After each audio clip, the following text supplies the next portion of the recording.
اعوذ باللہ من الشیطان اللعین الرجیم بسم اللہ الرحمن الرحیم رب اشرح لی صدری ویسر لی امری واحلل عقدۃ من لسانی یفقهوا قولی ان اللہ وملائکتہ یصلون علی النبی یا ایہا الذین آمنوا صلوا علیہ وسلموا تسلیما.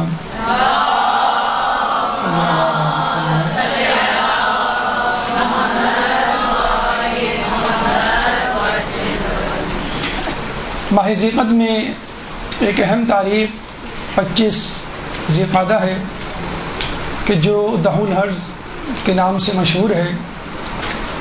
اس دن جو 3 اہم واقعات رونما ہوئے ہیں اس میں ایک تو خود دہ الحرز زمین کا بچھایا جانا، اس کے علاوہ 2 اہم شخصیات، 2 اہم مشہور و معروف اولو العزم پیغمبروں کی پیدائش،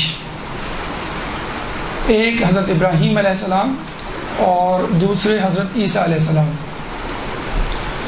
حضرت ابراہیم علیہ السلام کی سیرت کے حوالے سے گفتگو اس سے پہلے ہو چکی، چنانچہ آج ہم حضرت عیسیٰ علیہ السلام کی سیرت کے حوالے سے آپ کے سامنے چند گزارشات رکھیں گے.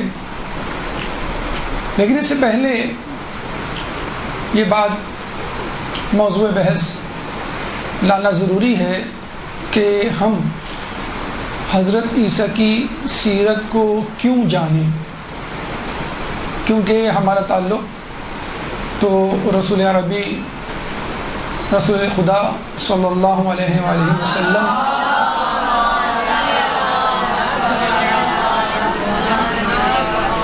تو جان لیجئے کہ جہاں تک شریعت کا تعلق ہے تو ہم شریعت محمدی کے پابند ہیں، جہاں تک فقہ تک کا تعلق ہے ہم فقہ جعفریہ کے ماننے والے ہیں، لیکن جہاں تک تعلق ہے اخلاقیات کا اور اپنی زندگی کو سنوارنے کا تو ہم کسی بھی نبی سے کوئی بھی نصیحت حاصل کر سکتے ہیں، بلکہ نبی کیا غیر معصوم سے بھی نصیحت حاصل کر سکتے ہیں. لیکن عیسیٰ علیہ السلام ہی کیوں؟ تو ویسے تو ایک آسان سی بات ہے کہ خود رسول اللہ سے پہلے جو نبی گزرے وہ حضرت عیسیٰ علیہ السلام تھے، اس لیے اگر ہم ابتدا کریں تو اسی سیکوینس سے ہم معلومات کسی نبی کے متعلق حاصل کریں گے. لیکن موجودہ دور کے حوالے سے اگر ہم دیکھیں تو اس وقت دنیا میں جو مذہب سب سے زیادہ دنیا بھر میں پھیلا ہوا ہے، جس کے ماننے والے ہیں، وہ عیسائیت ہے، جس کے 1.5 ارب پیروکار ہیں، یعنی 150 کروڑ 7 ارب میں. تو دنیا میں سب سے زیادہ پایا جانے والا مذہب عیسائیت ہے. لیکن یہ بھی ایک عجیب بات ہے کہ جس مذہب کے ماننے والوں کی تعداد میں کمی ہو رہی ہے وہ بھی عیسائی مذہب ہے. وہ کیوں؟ وہ اس لیے کہ عیسائیت بہت حد تک تبدیل ہو چکی ہے. اول تو بات یہ ہے کہ انجیل مقدس جو ان کی کتاب ہے، جس طرح ہماری قرآن اللہ کی کتاب ہے، آخری کتاب ہے، وہ محفوظ نہیں. قرآن محفوظ ہے، انا نحن نزلنا الذکر وانا لہ لحافظون، لیکن انجیل خود 4 ہیں. تو خود اس مذہب پہ یقین متزلزل ہو جاتا ہے جب آدمی یہ سنتا ہے کہ اس کی اصل تعلیم یا تعلیمات یا کتاب محفوظ نہیں. دوسری بات یہ ہے کہ غیر منطقی باتیں اس میں شامل ہو گئی ہیں. 2 شدت پسندیاں ہیں کہ مرد و زن کے حوالے سے اگر کسی کو اللہ کی قربت حاصل کرنی ہے تو تجرد کی زندگی گزارنی ہوگی، اور اگر نہیں تو پھر مادر پدر آزاد نفس پرستی کی زندگی. تو اس امپریکٹیکل اپروچ نے لوگوں کو عیسائیت سے دور کر دیا. اب جو سلیم الفطرت لوگ تھے انہوں نے کسی اور مذہب کا رخ کیا، اور اس میں سب سے زیادہ رخ اسلام کی طرف کیا. تو عیسائیت سے لوگ ہٹ کر اگر کسی مذہب کی طرف گئے تو وہ مذہب اسلام ہے. اور یہی ایک وجہ ہے کہ اسلام اس وقت تیزی سے پھیلنے والا مذہب ہے. یعنی اگر آپ ایک ڈیٹا تیار کریں کہ مسلمان ہونے والوں میں کن مذاہب کے لوگ سب سے زیادہ شامل ہو رہے ہیں تو پتہ چلے گا وہ عیسائی مذہب ہے، اس کے بعد دیگر مذاہب. اور جو سلیم الفطرت نہیں تھے، مثلا ریاکار، کینہ پرور، نفس پرست، حوث پرست، تو وہ لوگ ایتھیزم کی طرف چلے گئے، سیکولرزم یا لا دینیت، الحاد پرستی کی طرف چلے گئے. تو خود ایتھیزم بھی اس وقت دنیا میں سب سے زیادہ پھیلنے والا مذہب ہے. یعنی no religion is the best religion, جسے کہتے ہیں نا کہ موسٹ پروگریسو ریلیجن. تو سب سے زیادہ اگر ہم بات کریں پھیلنے والا ریلیجن تو وہ ایتھیزم ہے، اس کے بعد اسلام ہے پروگریس کے حوالے سے.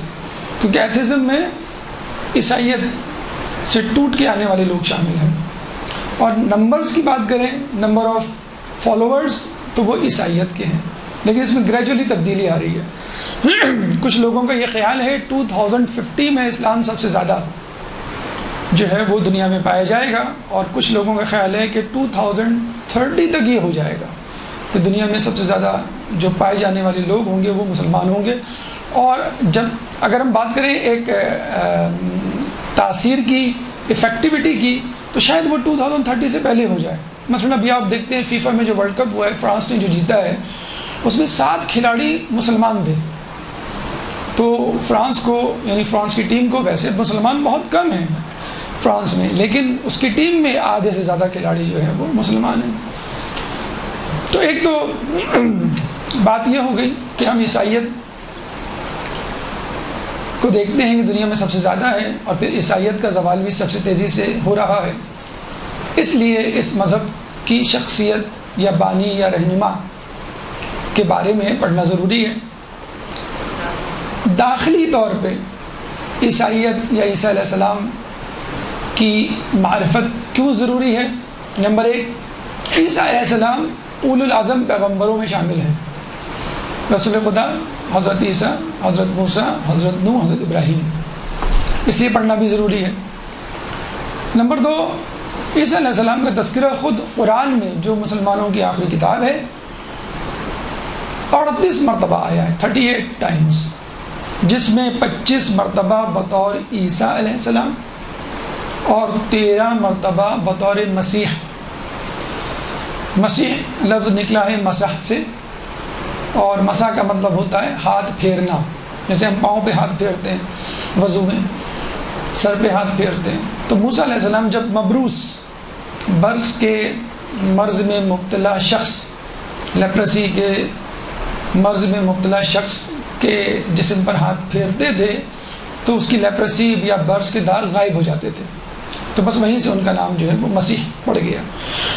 عموماً ڈاکٹر کے لیے بھی یہ مسیحا کا لفظ استعمال ہوتا ہے. نجات دہندہ جو آپ کو مشکل سے نکالے، اس کے لیے بھی مسیحا کا لفظ استعمال ہوتا ہے. اور سب سے اہم بات، یعنی اولو العزم پیغمبر ہے، قرآن میں ہے. اور سب سے اہم بات کہ جب امام زمانہ عجل اللہ تعالیٰ فرجہ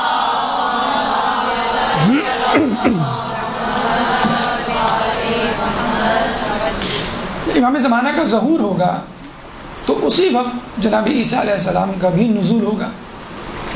لیکن عیسیٰ علیہ السلام مہدی علیہ السلام کے پیچھے نماز پڑھیں گے، اور ان کے مقلد ہوں گے، اور مقتدی ہوں گے، ان کے پیروکار ہوں گے، ان کے ناصروں میں سے ایک ناصر ہوں گے.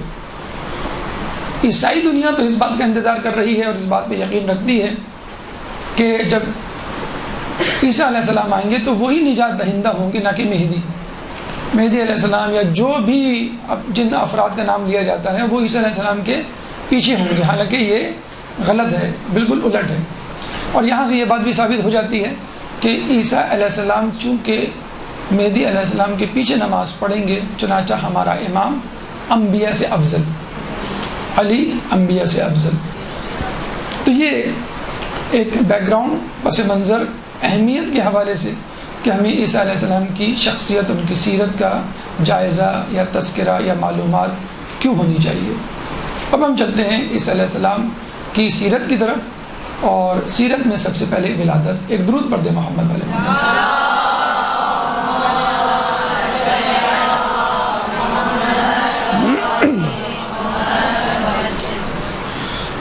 عیسیٰ علیہ السلام کی ولادت اگر زمان و مکان کے حوالے سے ہم بات کریں تو رسول اللہ سے 570 سال پہلے 570 ایئرز پہلے آپ اس دنیا میں آئے، اور سرزمین یروشلم بیت المقدس کے ایک گاؤں ناصرہ میں ان کی پیدائش ہوئی، اور کچھ روایات یہ کہتی ہیں کہ آپ کی پیدائش فرات کے کنارے ہوئی۔ اس وقت اشکانی نسل کے بادشاہ کی نسل چل رہی تھی، اور 5واں بادشاہ فرحاد اس وقت حکمرانی کر رہا تھا۔ والدہ کے حوالے سے بات کریں، جناب بی بی مریم، تو آپ کو معلوم ہے کہ بی بی مریم 4 افضل خواتین میں شامل ہیں، جس میں سب سے پہلے بی بی سیدہ سلام اللہ علیہ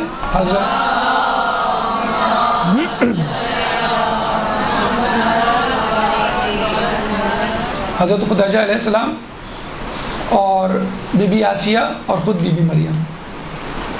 آپ کا ذکر قرآن میں 34 مرتبہ آیا ہے، 34 ٹائمز۔ عیسیٰ علیہ السلام کا 38 مرتبہ 38، اور یہ 34 ٹائمز۔ قرآن کا پورا ایک سورہ، سورہ مریم 19واں سورہ جناب مریم سے مخصوص ہے، اور باقی بہت پاک و پاکیزہ خواتین میں ان کا شمار ہوتا ہے، بلکہ خود آسیہ کیا، ان کا خاندان بھی بڑا معتبر اور معزز ہوا کرتا تھا۔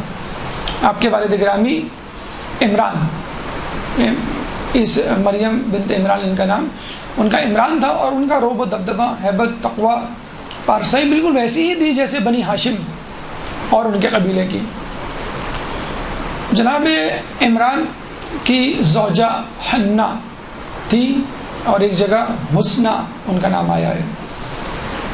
ان کے بارے میں کہا جاتا ہے کافی عمر والے ہو گئے تھے دونوں میاں بیوی، اور ان کی کوئی اولاد نہیں تھی، چنانچہ ان کی بیوی حنہ یا حسنہ نے نظر مانی کہ اگر میری کوئی اولاد ہوئی تو میں بیت المقدس کی مسجد میں بطور محرر، بطور مجاور دے دوں گی۔ مجاور یا محرر کیا ہوتا ہے؟ ایسا شخص جو کسی مسجد میں بیٹھ جائے، عبادت کرے اور پوری عمر وہاں گزار دے، بس یوں سمجھ لیجئے تا حیات اعتکاف۔ تو وہاں اکثر اس زمانے میں لوگ یہ منت مانتے تھے تو ان کی اولاد بھی ہو جاتی تھی، اور وہ مسجد کو عطا کر دیا کرتے تھے، اور وہ مجاور، عبادت گزار، معتکف کی صورت میں پوری عمر وہاں گزارتا تھا۔ چنانچہ اللہ نے ان کی بات مان لی، دعا قبول کر لی، مستجاب دعا ہوئی، اور ان کی اولاد ہوئی، لیکن اولاد لڑکی ہوئی۔ اچھا، مجاور یا محرر لفظ خود بتا رہا ہے محرر، نہ کہ محررتن۔ تو محرر یعنی لڑکا، اور ہو گئی لڑکی، تو کہتے ہیں کہ وہ اتنی حیران ہوئی اس بات پر، کیونکہ انہیں 100% یقین تھا کہ لڑکا پیدا ہوگا، کیونکہ میں نے مجاور یا محرر کی منت مانی ہے، اور یہ مجاور یا محرر یا معتکف لڑکا ہی ہوتا ہے۔ تو ان کی زبان سے نکلا کہ لڑکا لڑکی جیسے کیسے ہو سکتا ہے، قرآن میں یہ لفظ موجود ہے۔ تو 12 لڑکی ہو گئی، وہ گئی بیت المقدس بنی اسرائیل کے علماء کے پاس اور کہا کہ میری لڑکی ہوئی اور میں نے نظر مانی تھی کہ میں اس اولاد کو لڑکا یا لڑکی مسجد میں دوں گی۔ تو انہوں نے اس لڑکی کو قبول کیا۔ وہاں پہ بہت سارے علماء بیٹھے ہوئے تھے۔ اب ہر عالم کی یہ کوشش تھی کہ اس کی نگرانی یا ولایت یا ولی میں بنوں، کیونکہ اس لڑکی یا لڑکا، اس زمانے میں تو پہلی مرتبہ ایسا ہوا تھا کہ لڑکی مجاور بننے جا رہی تھی، تو لوگوں میں اور کھلبلی مچ گئی اور بہت زیادہ یہ خبر پھیلی کہ اگر ہم اس کے ولی بنتے ہیں تو اللہ تعالیٰ کیا ہماری بھی بخشش کی امید ہے۔ تو ہر عالم یہ چاہ رہا تھا کہ میں مجاور، میں اس کا ولی بنوں۔ بہت سارے علماء جمع ہو گئے، اس میں زکریا علیہ السلام بھی تھے جو اس وقت نبی تھے، تو وہ بھی اس دوڑ میں شامل ہو گئے، اور ان کی بھی یہ خواہش تھی کہ میں اس کا ولی بنوں۔ چنانچہ زکریا علیہ السلام کی جو زوجہ تھی ان کا نام تھا حنانہ، ایک روایت میں ان کا نام اشیاء آیا ہے۔ بہرحال حنانہ اور حنہ ناموں سے لگ رہا ہوگا آپ کو، یہ دونوں بہنیں تھیں، یعنی عمران علیہ السلام کی زوجہ حنہ اور زکریا علیہ السلام کی زوجہ حنانہ آپس میں بہنیں تھیں۔ چنانچہ زکریا علیہ السلام اور عمران علیہ السلام یہ دونوں آپس میں ہم زلف ہوئے. چنانچہ ذکر علیہ السلام اس زمانے میں نبی تھے، انہوں نے بھی چاہا کہ میں بھی جو ہوں اللہ تعالیٰ مجھے یہ توفیق دے، میں بھی جو ہوں اس کی وہ کروں نگرانی، ولایت اور یہ خدمت. تو جب بہت سارے لوگ جمع ہو جاتے ہیں آپ کو معلوم ہے پھر قرعہ ڈالتا ہے، تو انہوں نے کبھی قرعہ ڈالتے ہیں، پھر دیکھتے ہیں کہ کون اس کا ولی بنتا ہے، کیونکہ کھانا لے جانا لانا، اس کی حفاظت اور کوئی بھی چیز کی ضرورت ہو تو وہ اس کا ضامن ہوتا ہے، وہ اس کے ذمہ دار ہوتا ہے وہ شخص. جیسے آپ نے دیکھا ہوگا مسجدوں میں جو اعتکاف میں بیٹھتے ہیں تو ان کے لیے کھانا لانا لے جانے کی ذمہ داری ایک شخص سنبھال لیتا ہے، بھائی میں ذمہ دار ہوں، کپڑے یا کوئی بھی چیز ضرورت ہے زندگی کی. چنانچہ قرعہ ڈالا گیا، وہ کس طرح کہ تمام علماء نے اپنے اپنے قلم پانی کے مرتبان میں ڈال دیے اور یہ طے پایا کہ جس کا قلم نہیں ڈوبے گا وہ اس بچی کا ولی بنے گا. چنانچہ سب کے قلم ڈوب گئے اور جس کا قلم پانی میں تیرتا رہا وہ ذکریہ علیہ السلام تھے. چنانچہ ان کو ولی بنا دیا گیا، وہ بڑے خوش ہوئے.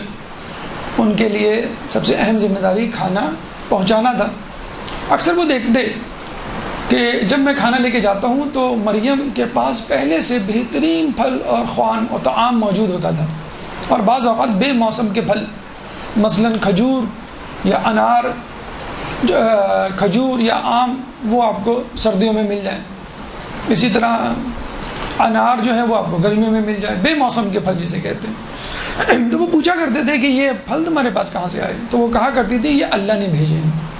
اچھا، اس طرح کا واقعہ ہمیں خود بی بی سیدہ کے حوالے سے بھی ملتا ہے. اللہم صلی اللہ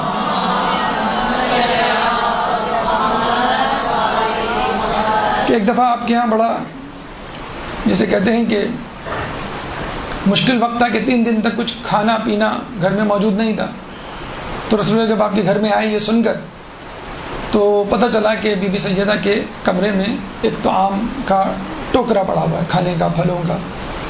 تو بہت ہی خوبصورت اور بہت ہی لذیذ قسم کے پھل اس میں تھے موجود. انہوں نے کہا یہ کہاں سے آیا؟ انہوں نے کہا کہ اللہ نے بھیجے. تو بہت شکر ادا کیا اللہ کے رسول نے کہ خدا کا شکر ہے کہ اللہ تعالیٰ نے میری بیٹی سے وہی معجزہ سرزد کروایا جو بی بی مریم سے سرزد ہوا تھا. تو ہمارے معصومین بی بی سیدہ ہوں یا ائمہ، ان سے وہ تمام معجزات سرزد ہو چکے ہیں جو کسی زمانے میں انبیاء سے ہوئے تھے. خود رسول اللہ کی منزلت کا اندازہ اس بات سے لگا لیجئے کہ آپ سے فقط 4,500 معجزات منسوب ہیں. تو تمام انبیاء کے معجزات یا تو نبی میں، نبی کی شخصیت میں، یا پھر ان کے جانشینوں کی اور معصومین کی اہل بیت کی شخصیات میں موجود ہیں. تو ذکریہ علیہ السلام نے جب یہ دیکھا کہ بی بی مریم اور ان کی عبادات اور ان کی سیرت سے اندازہ ہو گیا ان کو کہ واقعی یہ خدا کے بہت زیادہ قریب ہیں، تو ان کے دل میں یہ خواہش پیدا ہوئی کہ کاش میرا بھی کوئی بیٹا یا بیٹی یا اولاد ہوتی تو میں بھی اس کو اس طرح مسجد کے لیے یا بیت المقدس کی مسجد کے لیے وقف کر دیتا. تو کہتے ہیں اللہ تعالیٰ نے ان کو بیٹے کی خوشخبری دی. اس وقت ان کی عمر تھی 96 سال اور ان کی زوجہ کی عمر تھی 92 سال. تو جب انہوں نے یہ بات اپنی زوجہ کو بتائی تو وہ بڑی حیران ہوئی کہ اللہ تعالیٰ ہمیں کیسے نواز سکتے، بلکہ اللہ نے نہ صرف نوازا بلکہ یہ بھی کہا کہ تمہارے بیٹا ہوگا اور اس کا نام یحییٰ رکھنا. تو ان کا بیٹا ہوا اور انہوں نے اس کا نام یحییٰ رکھا. یحییٰ علیہ السلام بہت زیادہ گریہ وزاری جن کی بہت زیادہ مشہور ہے تاریخ میں، بہت زیادہ عبادت میں مشغول رہتے تھے، اتنے زیادہ کہ ذکریہ علیہ السلام خوف الہی ان میں کوٹ کوٹ کے بھرا ہوا تھا. اتنا زیادہ کہ ذکریہ علیہ السلام جب قیامت کا تذکرہ کرتے تو آس پاس دیکھ لیتے کہیں یحییٰ تو نہیں بیٹھے ہوئے. اگر ان کے بیٹے یحییٰ بیٹھے ہوتے تو وہ قیامت کا تذکرہ نہیں کرتے. تو بعض اوقات تو یہ ہوتا تھا کہ جب وہ تذکرہ کرتے اور کہیں سے وہ سن لیتے غلطی سے، جب ان کو پتہ نہ ہوتا یحییٰ بیٹھے ہوئے تو وہ چیختے ہوئے صحرا میں نکل جاتے کہ روتے روتے ان کے جو ہے وہ 2 نالیاں بن گئی تھیں رخسار پہ. پہلے پانی آتا تھا، پانی کے آنسو اور پھر خون کے آنسو نکلنے لگے. تو ان کی ماں جو ہے وہ ان کی نالیوں پہ روئی کے ٹکڑے رکھا کرتی تھی تو کہیں جا کے پھر وہ خون تھمتا تھا. اتنا زیادہ تقویٰ، اتنی زیادہ عبادت، اتنا زیادہ قرب الہی ہونے کے باوجود وہ عیسیٰ علیہ السلام کی تبلیغات اور نظریات کو پہنچانے پر معمور تھے فقط. عیسیٰ علیہ السلام یعنی مریم علیہ السلام کے بیٹے صاحب شریعت تھے، صاحب کتاب تھے، اور اولو العزم پیغمبر میں شامل تھے، ان کی اپنی شریعت اپنی کتاب۔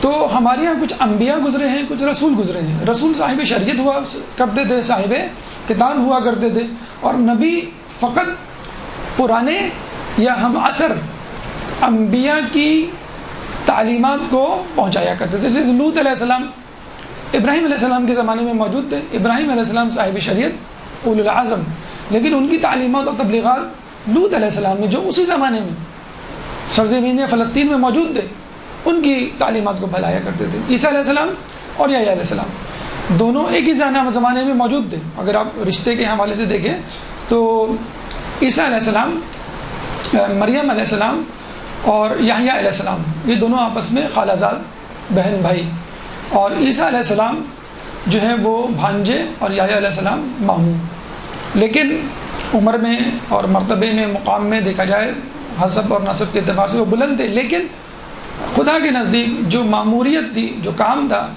اور تعلیمات تھی، اس میں عیسیٰ علیہ السلام آگے تھے اور وہ صاحب شریعت تھے، انہی کی تعلیمات کو حضرت یحییٰ علیہ السلام پھیلایا کرتے تھے۔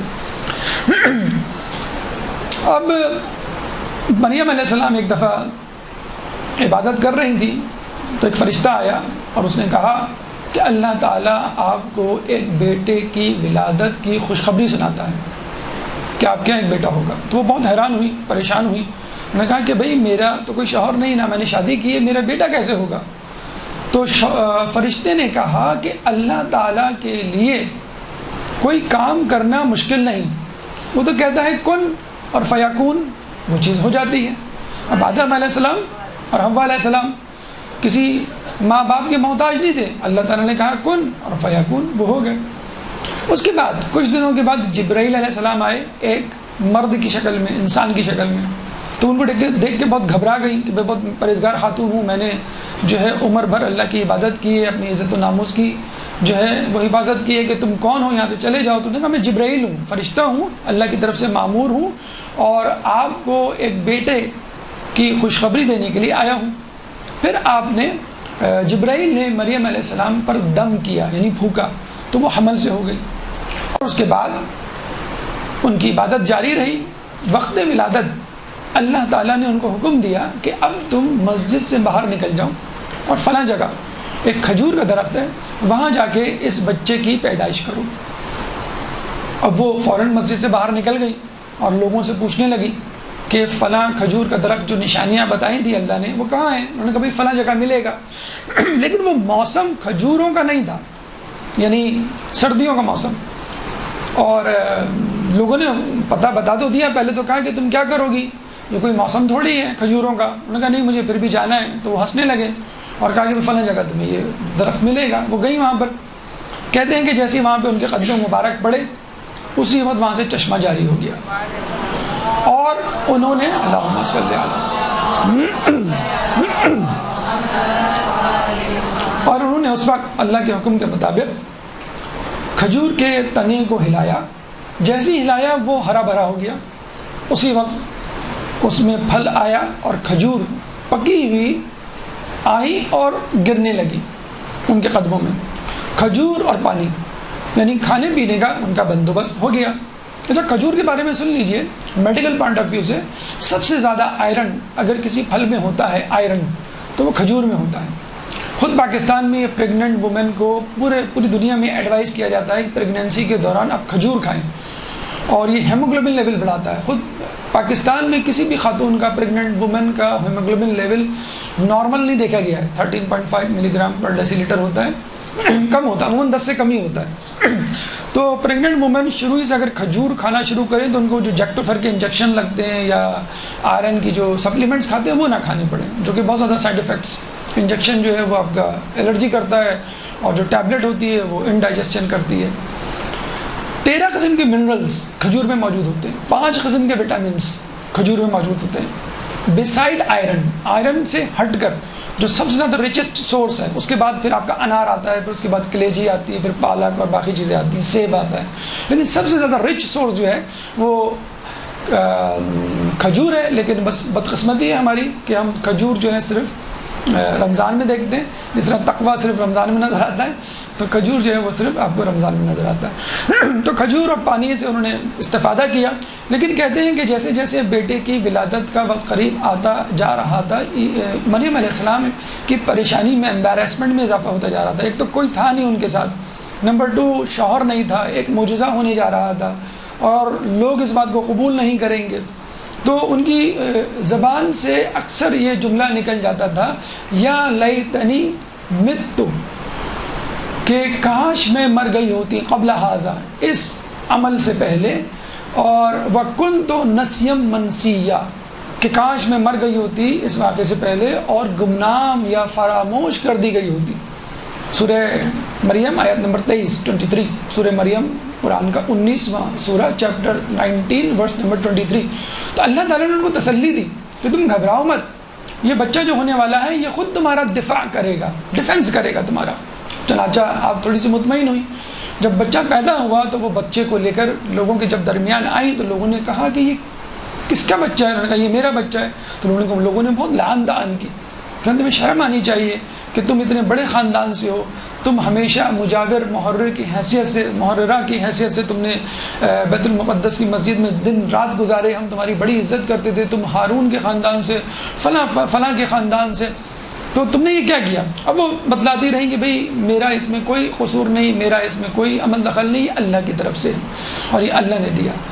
تو وہ ان پہ یقین نہیں کر رہے تھے، تو انہوں نے یہ کہا کہ جیسے کہ خدا نے خود کہا کہ یہ بچہ تمہارا دفاع کرے گا خود، تو انہوں نے بچے کی طرف اشارہ کہا کہ تم خود اس سے پوچھ لو۔ تو لوگ اور ہنسنے لگے کہ قالوا کیف نکلم من کان فی المہد صبیا، کہ ہم اس سے کلام کریں، وہ کیسے کلام کرے گا جو گہوارے میں ہے اور بچہ ہے۔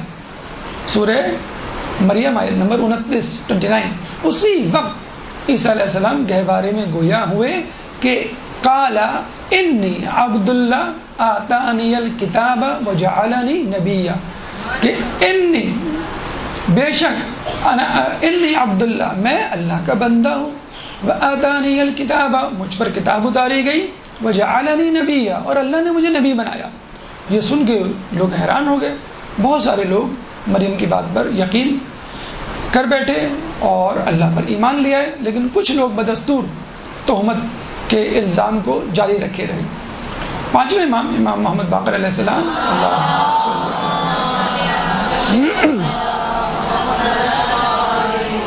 فرماتے ہیں کہ عیسیٰ علیہ السلام نے گہوارے میں یہ بھی کہا تھا کہ تم لوگ میری ماں پہ تہمت نہ لگاؤ ورنہ میں تم پر حد جاری کروں گا۔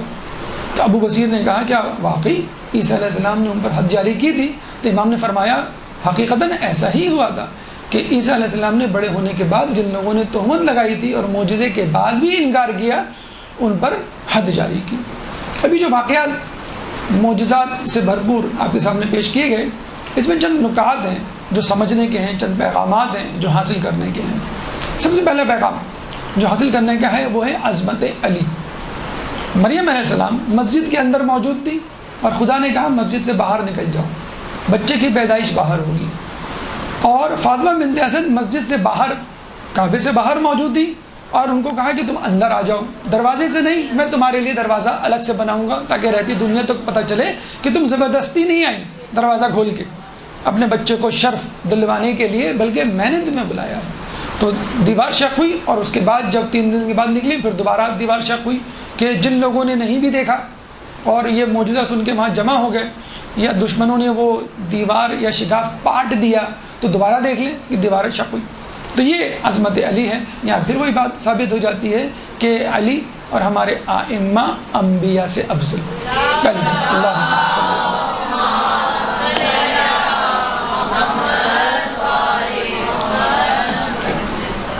دوسری اہم بات جو ہمارا پیغام ہے عیسائی دنیا کو، وہ ہے عفت مریم۔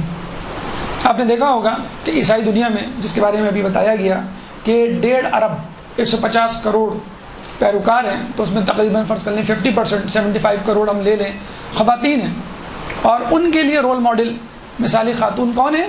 بی بی مریم۔ وہ بی بی مریم جس کی گواہی قرآن نے دی، جن کی عفت و پاکیزگی کی گواہی عیسیٰ علیہ السلام نے گہوارے میں دی۔ تو یہ فطری بات ہے کہ جب آدمی کسی کو اپناتا ہے، کسی کو اپنے لیے رول ماڈل، ہیرو یا ہیروئن بناتا ہے، تو وہ اس جیسا بننے کی کوشش کرتا ہے، حتیٰ کہ لباس میں، بالوں کے سٹائل میں، کھانے پینے میں، استعمال کی اشیاء میں، چال ڈھال میں، ہر چیز میں، نظریات میں وہ اس جیسا بننے کی کوشش کرتا ہے۔ لیکن بہت افسوس کے ساتھ کہنا پڑتا ہے کہ بی بی مریم نے تمام زندگی عزت و ناموس کی حفاظت کرتے ہوئے گزاری، حجاب اور پردے میں گزاری، لیکن آج کل کی مغرب کی خاتون حجاب تو بہت دور کی بات، لباس سے بھی بہت دور ہے، اور اس کو وہ یہ فیشن کہتی ہے۔ تو اگر یہی حجاب ہماری مسلمان خواتین کریں، اور تھوڑی دیر کے لیے اگر ہم فقط ان کی مریم کو، میری کو رول ماڈل بنا لیں، تو ہم یہ کہیں گے کہ آپ سے زیادہ بی بی مریم کی پیروی ہماری خواتین کر رہی ہیں۔ تو آدمی جس کی پیروی کرتا ہے وہ اس جیسا بننے کی کوشش کرتا ہے، لیکن افسوس کے ساتھ کہنا پڑتا ہے کہ انہوں نے ایسا نہیں کیا، اور اس کی وجہ ہے، اس کی وجہ کیا ہے؟ یہ ایک باطل نظریہ جو انہوں نے اپنے ذہن میں بٹھایا ہوا ہے کہ اگر آپ خاتون ہیں اور اللہ سے قریب ترین ہونا چاہتی ہیں تو آپ کو بی بی مریم کی طرح تجرد کی زندگی گزارنی پڑے گی، یعنی بغیر شادی کے زندگی گزارنی پڑے گی۔ اس لیے ہم دیکھتے ہیں ان کے یہاں ننز، خواتین جنہوں نے اپنے آپ کو تبلیغات کے لیے، خدا کے لیے وقف کیا ہوتا ہے، ان کو ننز کہتے ہیں۔ تو وہ اسی حجاب میں ہوتی ہیں جو ہمارے یہاں خواتین کرتی ہیں، کوٹ، اسکارف، ہاتھ ہتھیلیوں تک اور چہرہ کھلا ہوا۔ اور اگر آپ مرد ہیں تو آپ کو عیسیٰ علیہ السلام کی پیروی کرتے ہوئے تجرد کی زندگی گزارنی ہے اور کبھی شادی نہیں کرنی۔ اتفاق سے ان کی بھی شادی نہیں ہوئی تھی۔ تو مرد اور عورت دونوں کے لیے کرائٹیریا کیا ہو گیا؟ اگر آپ کو اللہ کا قرب چاہیے، اس کے قریب ہونا ہے، متقی پرہیزگار بننا ہے، تو آپ کو شادی نہیں کرنی۔ جب تمام عیسائی ایسا کر لیں گے تو نسل، خاندان، معاشرہ کیسے آگے بڑھے گا؟ تو غیر منطقی اور غیر عقلی بات جو ان کے یہاں مشہور ہے۔ پھر ہوا یہ کہ تمام لوگ تو نہیں، آٹے میں نمک کے برابر چند افراد نے اپنے آپ کو گرجا گھر، خانقاہ اور عبادت گاہوں کے حوالے کیا کہ ٹھیک ہے، ہم عمر بھر شادی نہیں کریں گے، کوئی کمیونٹی، کوئی خاندان، کوئی معاشرہ تشکیل نہیں دیں گے، بس یہاں بیٹھ کے اکیلے تنہا خدا کی عبادت کریں گے۔ چند لوگ، خواتین میں سے بھی اور جسے کہتے ہیں کہ مردوں میں سے بھی۔ باقی لوگ جب انہوں نے کہا کہ میں یہ نہیں کر سکتا، جب وہ نہیں کر سکتے تو ان کا کوئی مقام نہیں، تو انہوں نے کہا کہ جب ہمارا کوئی مقام نہیں تو بس ٹھیک ہے، پھر ہم جو چاہیں کریں۔ تو جسے کہتے ہیں وہ ایک ایکسٹریم سے دوسری ایکسٹریم کی طرف چلے گئے۔ تو پھر بے حجابی تو دور کی بات، پھر بے لباسی، فحاشی، گمراہی، جنسی بے روی، یہ تمام چیزیں اس معاشرے میں آ گئیں اور آج تک جاری و ساری ہیں۔ مرد اور زن دونوں اس شدت پسندی کا شکار ہوئے۔ تو آپ نے دیکھا کہ عیسائی مذہب اس وقت کس طرح کی شدت پسندی کا شکار ہے، اور جب ہم اسلام کی بات کرتے ہیں تو ہم پر شدت پسندی کا ٹھپا یا مہر لگائی جاتی ہے۔ ہمارے ایسا نہیں، ہم تو ماڈرنزم کی طرف ہیں۔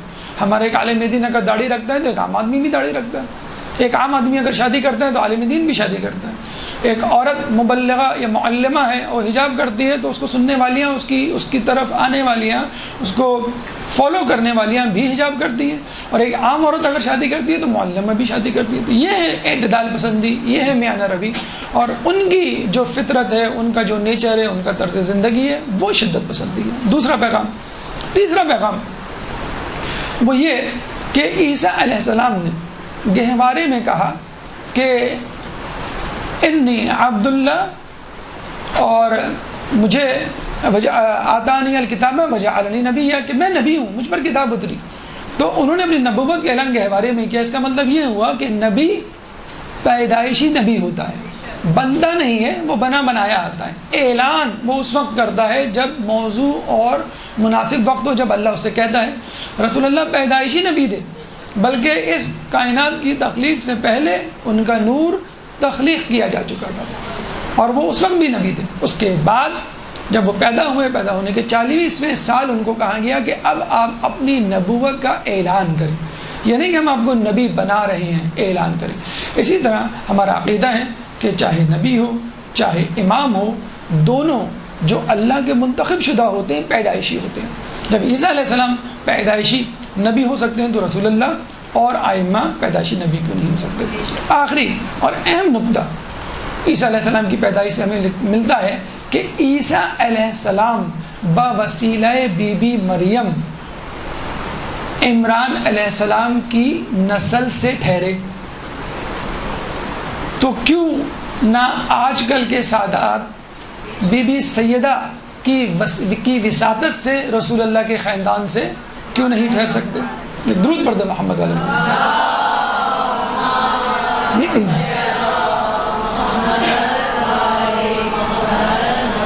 اب آئیے ان کے بچپن کی طرف چلتے ہیں۔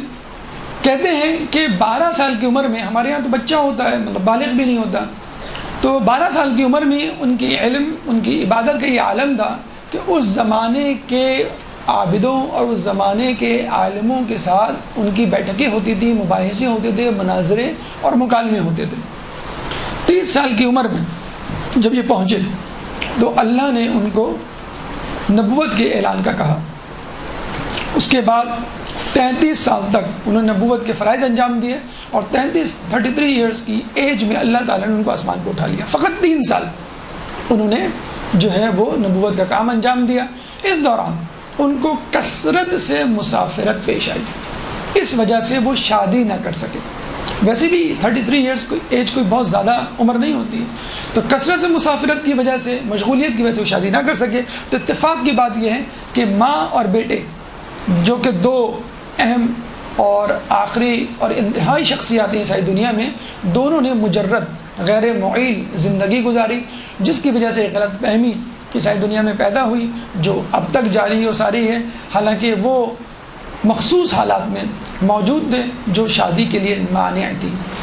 جناب مریم مجاورہ تھی، محررہ تھی، عمر بھر کے لیے مختص کر دی گئی تھی عبادت کے لیے بیت المقدس کی مسجد کے لیے، چنانچہ وہ مجبور تھی کہ شادی نہ کریں۔ اسی طرح عیسیٰ علیہ السلام مسلسل نبوت کے بعد مسافرت میں رہے، اور وہ قاصر تھے شادی کی طرف سوچنے کے حوالے سے۔ اب آئیے ان واقعات کی طرف جو عیسیٰ علیہ السلام کی زندگی میں ہمیں ملتے ہیں، جو معجزات سے بھی بھرپور ہیں اور پیغامات سے بھی بھرپور ہیں۔ درود پڑھ دے محمد والے محمد۔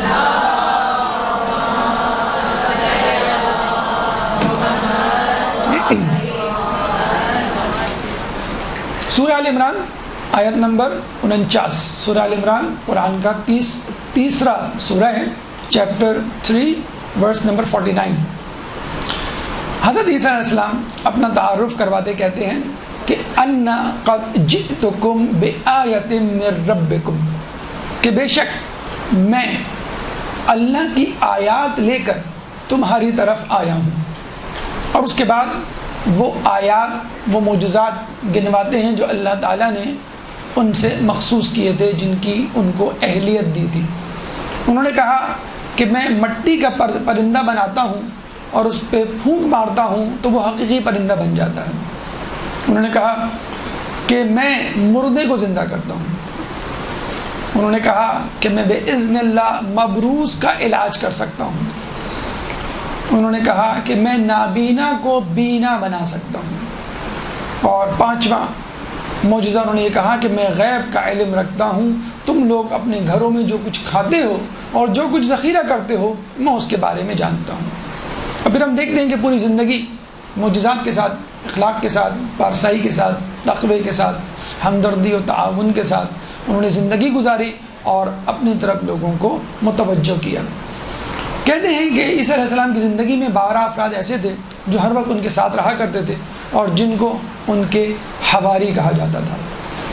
اور یہ بھی کہا جاتا ہے کہ ان کے تمام حواری یقین یا ایمان کی کیفیت میں 100% نہیں رہے، اس میں سے کچھ گمراہ ہو گئے عیسیٰ علیہ السلام کے بعد۔ عیسیٰ علیہ السلام کے پاس یہ 12 حواری آتے ہیں اور کہتے ہیں کہ عیسیٰ علیہ السلام ہم چاہتے ہیں کہ اللہ تعالیٰ ہمارے لیے دسترخوان یعنی کھانا طعام کا بندوبست کرے، کیونکہ وہ سن چکے تھے کہ موسیٰ علیہ السلام کے جو حواری تھے ان کے لیے آسمان سے کھانا آتا تھا، من و سلوہ۔ تو عیسیٰ علیہ السلام نے کہا کہ اب تو تم میرے اوپر ایمان لا چکے ہو اور اس کے بعد بھی تم معجزہ طلب کر رہے ہو، ایسا کیوں؟ انہوں نے کہا کہ نہیں، ایسی بات نہیں، ہم چاہتے ہیں کہ آپ کا معجزہ دیکھیں، اس سے استفادہ کریں، ہمارے یقین میں اضافہ ہو، اور اس یقین کے ساتھ ہم مزید آپ کی اتباع اور اطاعت کریں۔ چنانچہ انہوں نے اللہ سے دعا کی، اے اللہ تو اپنی طرف سے طعام نازل کر تاکہ میں ان کو کھلا سکوں اور ان کا ایمان میرے پر اور بڑھ جائے۔ تو اللہ تعالیٰ نے کہا کہ دیکھو میں یہ طعام تو نازل کر دوں گا، لیکن اس کے بعد ان لوگوں پر اور زیادہ ذمہ داری ہو جائے گی، اور اس کے بعد اگر انہوں نے شک و تردد اور نافرمانی کا اظہار کیا تو ان کو میں ایسا عذاب دوں گا کہ عالمین میں اب تک کبھی نہیں دیا ہوگا کسی کو۔ چنانچہ عیسیٰ علیہ السلام نے اس تنبیہ کے بعد ان لوگوں کو مدعو کیا، آسمان سے کھانا آیا جس میں کچھ روٹیاں اور مچھلیاں تھیں، انہوں نے وہ کھائی، اور یہ سلسلہ کئی دن تک چلتا رہا۔ کچھ دن بعد اللہ تعالیٰ نے عیسیٰ علیہ السلام سے کہا کہ دیکھو اب آزمائش کا وقت تھا، کہ دیکھو ان لوگوں سے کہو کہ دسترخوان پر فقط غریب لوگ آئیں، امیر لوگ نہ آئیں۔ تو جب عیسیٰ علیہ السلام نے اس کا اعلان کیا تو امیروں میں کھلبلی مچ گئی، اور انہوں نے پروپیگنڈا شروع کر دیا کہ یہ اللہ کی طرف سے تو عام ہے ہی نہیں، اگر ہوتا تو کم پڑھنے کا خدشہ یا خوف نہ ہوتا۔ جیسے ہم کہتے ہیں دعوت میں بھی کم لوگوں کو بلانا، کھانا کم نہ پڑ جائے، لیکن اللہ کا تو عام نہیں۔ عیسیٰ علیہ السلام کہیں سے بندوبست کرتے ہیں خفیہ طور پہ، ان کی بہت ہنسی اڑائی گئی، اور اس کے ساتھ کچھ اور بھی لوگ بھی شامل ہو گئے۔ کل ملا کے 333 افراد تھے کہ جو عیسیٰ علیہ السلام کا مذاق اڑانے لگے۔ عیسیٰ علیہ السلام نے جب یہ دیکھا تو اللہ کو جو ہے تمام صورتحال سے آگاہ کیا، تو اللہ نے کہا کہ میں ان کو اب عذاب دوں گا اپنے وعدے کے مطابق۔ ان 333 لوگوں کو سور کی شکل میں مسخ کر دیا۔ کہتے ہیں ان کا رشتہ دار روتے دھوڑتے گریہ ازاری کرتے ہوئے عیسیٰ علیہ السلام کے پاس آئے کہ خدا را آپ ان کو واپس اپنی اصلی شکل میں واپس کر دیں، تو اللہ تعالیٰ نے عیسیٰ علیہ السلام کو منع کر دیا کہ اب میں ان کو اپنی اصل شکل میں نہیں لاؤں گا۔ تو شاید یہی وجہ ہے کہ عیسائی دنیا میں بیشتر لوگ سور کا گوشت کھاتے، اپنے سابق رشتہ داروں کی محبت۔ اچھا کہتے ہیں کہ جب اللہ تعالیٰ نے سور کو پیدا کیا تو وہ لوگ اور یہ دیکھ کر غمگین ہوئے کہ سور غلاظت، گندگی، کیڑے مکوڑے ہی کھا رہے تھے اور کچھ نہیں، اور آج بھی یہی ہے۔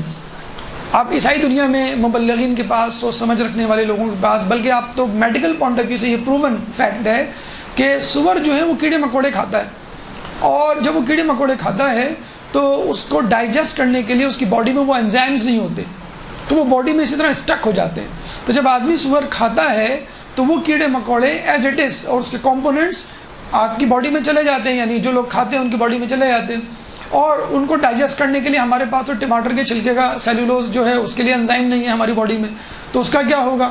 تو وہ ہماری باڈی میں رہتے ہیں اور پھر وہ پھیلتے ہیں تو وہ انفیکشن کرتے ہیں۔ تو میڈیکل پوائنٹ آف ویو سے کہتے ہیں کہ یہ بالکل انسوٹیبل ہے اور ڈینجرس ہے اور رسک ہے ہیلتھ وائز۔ روحانی اعتبار سے سنیے، دنیا میں سب سے زیادہ بے حیا جانور سور ہے۔ جانوروں میں کوئی اتنا بے حیا جانور نہیں جتنا بے حیا، یعنی اس میں کوئی غیرت نہیں ہوتی اگر اس کی ناموس پر حملہ کر دیا جائے۔ یہ بہت مشہور بات ہے مغرب میں بھی سور کے حوالے سے۔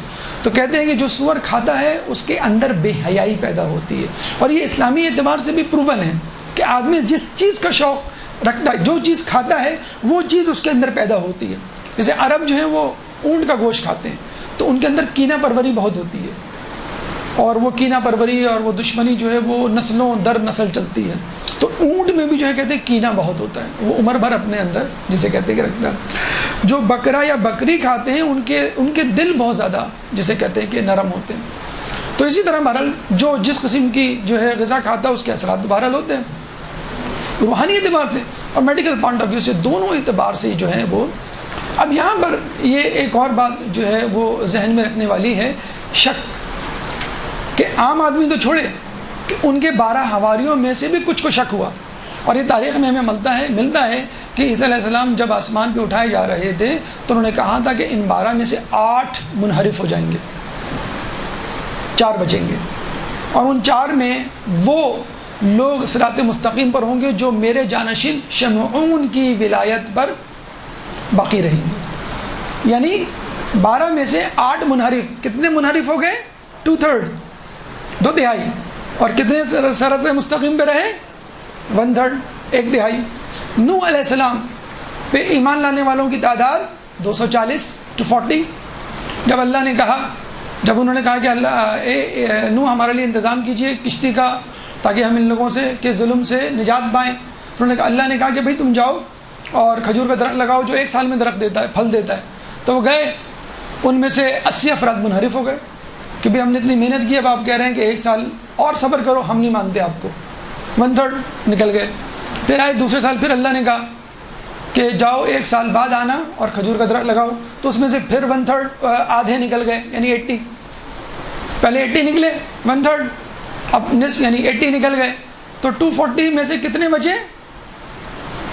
80 + 80 160 نکل گئے. 80 بچے، 1/3 بچے، اور 2/3 منحرف. 1/3 کشتی میں سوار ہوئے اور 2/3 گمراہ ہو گئے. اس وقت مسلمانوں کی تعداد اگر دیکھی جائے 1 کروڑ میں 1/3 وہ لوگ ہیں جو علی کی ولایت پر یقین رکھتے ہیں. ایک درود پڑھ دیں.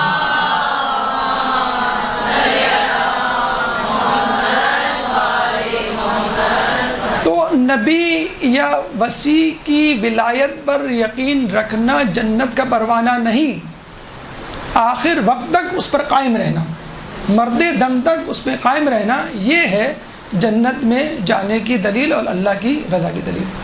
اسی طرح میرے خیال میں اب وقت ختم ہو گیا ہے، باقی واقعات انشاءاللہ ہم آپ کو اگلی نشست میں آپ کے سامنے پیش کریں گے. اللہ تعالیٰ سے دعا ہے کہ ہمیں عیسیٰ علیہ السلام کی زندگی سے سبق آموز نصیحتیں حاصل کرنے کی توفیق عطا فرما، ان کی پیروی کرنے کی توفیق عطا فرما، تعلیمات اہل بیت پر عمل کرنے کی توفیق عطا فرما، قیامت کے دن ان کی شفاعت سے بہرہ مند فرما، امام کے ظہور میں تعجیل فرما، اور ہمیں ان کے انصار و اعوان میں شامل فرما.